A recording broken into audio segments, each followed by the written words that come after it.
On se retrouve aujourd'hui pour faire une vidéo sur le thème « Ressortir le ballon du gardien ».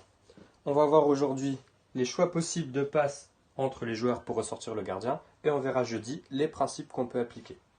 L'objectif de ressortir le ballon, c'est d'amener le ballon le plus possible vers le but adverse, avancer, tout en gardant la maîtrise. Donc c'est pouvoir échanger entre les différents joueurs pour garder la possession du ballon.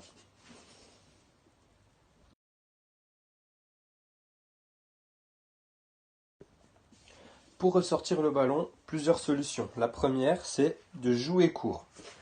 Pour cela, on peut jouer court soit avec le défenseur gauche, soit avec le défenseur droit. L'intérêt ici, c'est que tant qu'on est dans la surface, l'adversaire n'a pas le droit de rentrer tant que le ballon n'a pas été joué. Et ça permet de commencer à jouer le ballon tout en étant protégé. Une fois qu'on a fait cette première passe du gardien pour son défenseur, le défenseur a en tout 5 solutions. 3 solutions courtes, ici, avec son milieu, ou rejouer avec le gardien ou avec l'autre défenseur. Il a une solution à terre plus longue, ici. On peut trouver un joueur appui sur le terrain, plus haut. Et la dernière solution, c'est de balancer loin devant, parce qu'il y a un danger, on est au pressing.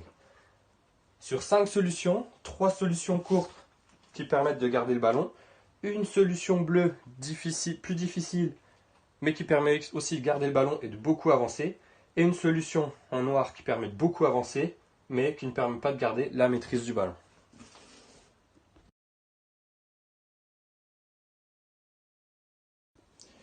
Après avoir vu qu'on pouvait ressortir le ballon court, on peut aussi relancer le ballon en jeu long. Pour cela, il y a des zones à éviter et des zones à atteindre. Les premières zones à éviter, c'est toute cette zone de l'axe, ici. Parce que quand on joue long, on a une chance sur 2 de gagner ou de perdre le ballon. Et si on perd le ballon plein axe, ça peut vite revenir vers notre but et c'est dangereux.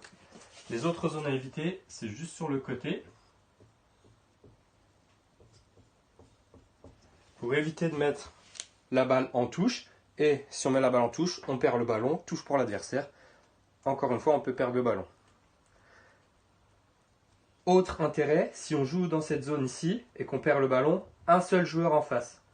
Un seul joueur en face, un seul joueur en face. Donc au cas où on perdrait le ballon, un seul défenseur est présent. Si on joue dans ces zones à atteindre, on va parler de ces zones à atteindre, il y a un intérêt parce que si on perd le ballon, on peut avoir 2 joueurs en face, idem de l'autre côté. Et ces zones ici permettent de toucher nos 2 attaquants.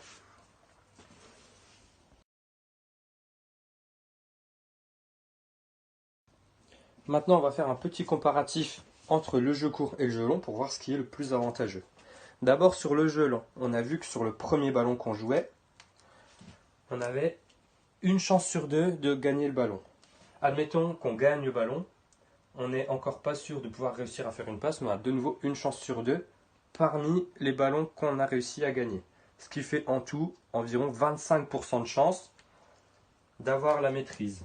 Une chance sur 4, si on joue long. Tandis que si on joue court, sur la première passe, on est à 99%, sauf erreur technique, on est sûr d'avoir le ballon à la première passe. Et à la deuxième passe courte, on a 4 chances sur 5 de jouer court et donc de conserver le ballon.